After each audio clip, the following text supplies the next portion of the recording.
Thank you, Speaker, and it will be of no surprise to you why I would regard this as a matter of public importance and great urgency to be before the House today.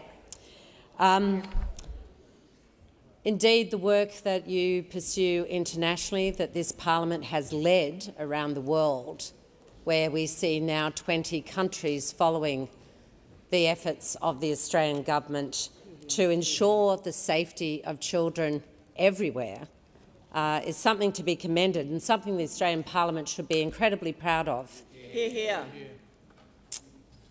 Not just that 20 countries are also looking at us to implement similar laws, but really that the Australian Parliament, at least until yesterday, and I'll come to that, had the courage to stand as a collective in a multi-partisan way to ensure that we stood up to the one challenge that was asked of us by more than 120,000 families across Australia that pleaded with this parliament to show leadership, to put our differences aside, to put children first. Hear, hear. That was a simple ask of this parliament. And it should indeed not be beyond us to put children first. This parliament had, until yesterday, done the right thing, and that's why I stand with such utter dismay at the results of yesterday. That the coalition decided to block and delay urgent legislation that only hours before they had supported and passed through this House. They decided to block and delay that urgent legislation up in the other place. That's the very legislation that we need to hold big tech to account, to make sure that kids are not left fending for themselves against these giants that have never, ever displayed an intention to change their business model, to do the right thing, to be as has been constantly asked of them.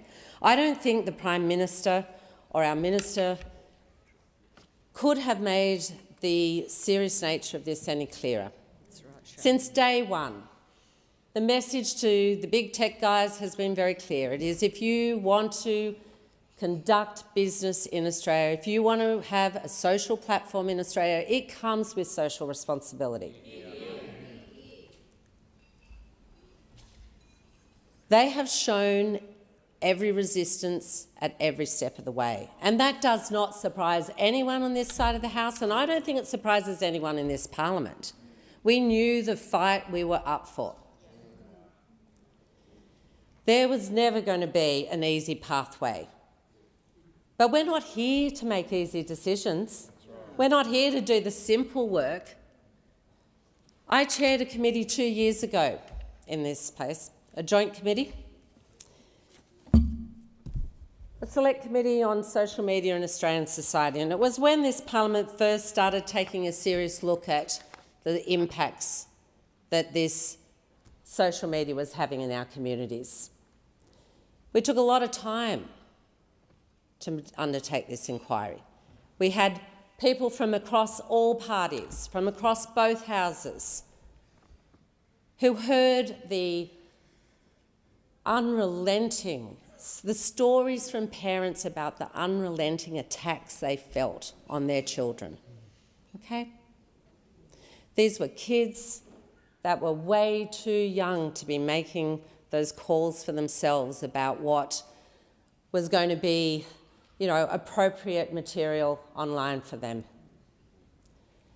These were families that begged us to ensure that we put our differences aside, as I said up front. They knew that this was going to be a challenging moment for the Australian Parliament. They knew full well.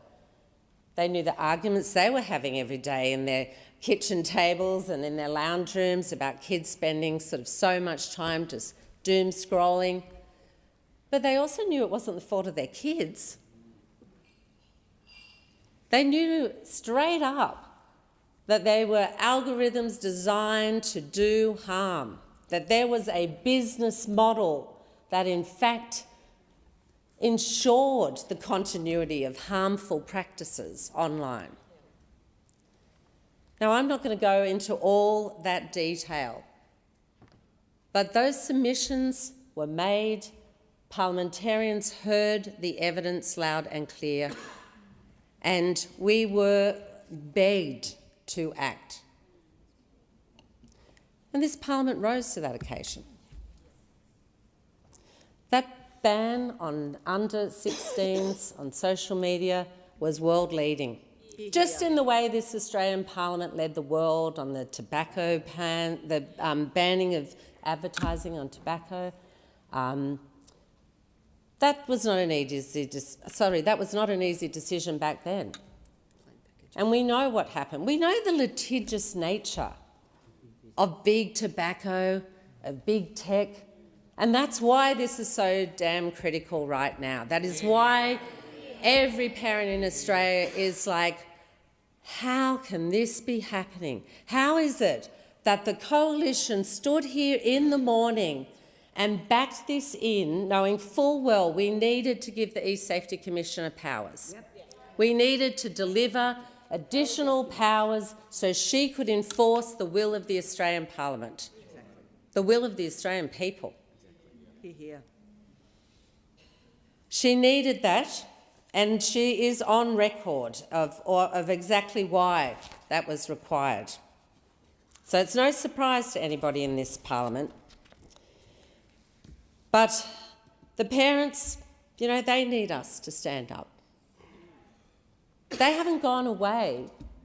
That pain and trauma that we asked people to go through again when they gave evidence to our committees, we asked them to open up. These are parents that lost their kids, okay? These were kids who were victims of addictive design features in social media that led to self-harm,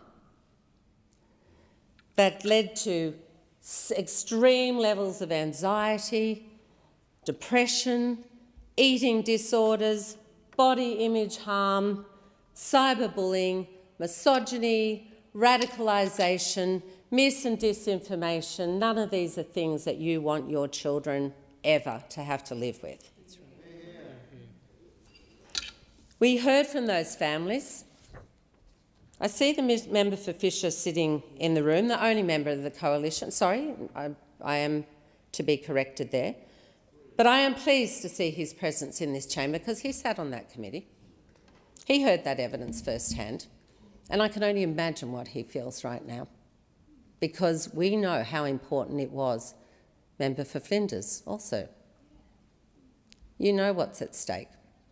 So how a decision to support those extended powers that the E-Safety Commissioner has asked us, has made very, very clear she needs this to ensure that enforcement actions are taken. The doubling of those fines. You know, these are not companies that want to see these laws enacted, okay? We have to be up for this fight, colleagues. We have to be up for this. Australian kids are relying on us to deliver this. Australian families are relying on us to deliver for this. We have a request to strengthen that enforcement framework that underpins that social media minimum age ban, and we've got a request that we cannot deny. And yet that is exactly what happened in the other place, just hours later. You know, like, what the hell happened there? That's what parents are asking today. What the hell happened there? And I'm going to quote the E-Safety Commissioner herself, because this was an office that was stood up by the former coalition government. We backed you every step of the way, but she says any delay in proposed enhancements to E-Safety powers will also delay enforcement of the social media minimum age and the improved safety protections for Australian children it is designed to provide. That is what the delay is putting at risk. I honestly cannot believe that you did this backflip in a matter of hours between this place and this place, and I don't know on what on earth happened in that time. But you've got to change your mind. You have to come back and offer that bipartisan support to put children first again. Sharon Claydon is in the House, voice cracking with frustration, calling out the coalition for a stunning backflip on kids' safety. Just hours after the bill passed the lower house with support, they blocked it in the Senate. This isn't some minor tweak. It's about arming the e-safety commissioner with real power to chase big tech, double the fines to almost $100 million, and force companies to cough up board minutes and internal emails so regulators can actually hold them accountable. Because let's be honest, the world-first under-16 ban that kicked in late last year hasn't worked as cleanly as hoped. Too many kids are still doom-scrolling, algorithms designed to keep them hooked. Claydon lays it out straight. Parents begged this parliament to put differences aside and put children first. They heard the heartbreaking stories, families who'd lost kids to self-harm, anxiety, cyberbullying, all fed by addictive platforms. This was supposed to be one of those rare moments where politics took a back seat. The original ban had bipartisan support. Now that courage seems to have evaporated overnight. She asks the question every parent is wondering: what the hell happened there? The delay risks giving these tech giants time to cover their tracks while Australian families wait. No one doubts the need for proper scrutiny, but when kids' mental health and safety are on the line, and platforms have shown every sign of resisting real change, stalling feels like the wrong call. Australian parents aren't asking for more talk, they want action that actually works. Kids don't get a second childhood.